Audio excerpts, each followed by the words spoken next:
నెల్లూరులో కూటమి ప్రభుత్వానికి నిరసనగా ఉపాధ్యాయులు రోడ్డెక్కారు. గిరిజన పాఠశాలలో పనిచేసే ఉపాధ్యాయులకు పే స్కేల్ పెంచాలని ధర్నా చేశారు. టీచర్లు చేపట్టిన ఆందోళనకు మద్దతు ప్రకటించారు 10వ తరగతి విద్యార్థులు. ప్రభుత్వం సానుకూలంగా నిర్ణయం తీసుకోకపోవడం వల్ల ఉపాధ్యాయులు ఇబ్బంది పడుతున్నారని, తమ సిలబస్ ఆగిపోయిందని ఆవేదన వ్యక్తం చేశారు. గిరిజన పాఠశాలలో పనిచేసే టీచర్స్ సమస్యలు వెంటనే పరిష్కరించాలని డిమాండ్ చేశారు.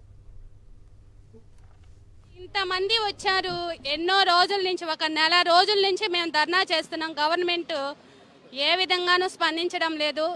ఎన్ని రోజులు చేస్తారులే, చేయనండి, చేసి వాళ్ళే సైలెంట్ అయిపోతారని వాళ్ళు కూడా అదొక లెక్కలో వేసుకొని ఉన్నారు. కానీ మేము వదిలేదు లేదండి. మాకు సరైన న్యాయం జరిగేంత వరకు కూడా ఇలాగే చేస్తూ ఉంటామండి.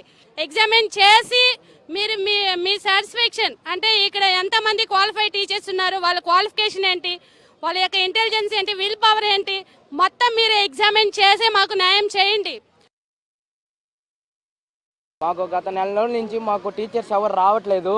మాకు ఇంకా 3 నెలలు పబ్లిక్ ఉంది. మేమైతే ఏం ప్రిపేర్గా ఏం అవ్వలేదు.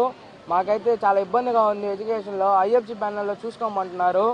చూసినా మాకు డౌట్స్ క్లారిఫై చేయడానికి ఎవరు టీచర్స్ మా దగ్గర లేరు. ప్రతి సబ్జెక్ట్ ఇబ్బందిగానే ఉంది. మాకు తొందరగా టీచర్స్ వచ్చేందుకు సాయం చేయాలని ప్రభుత్వాన్ని కోరుకుంటున్నాం.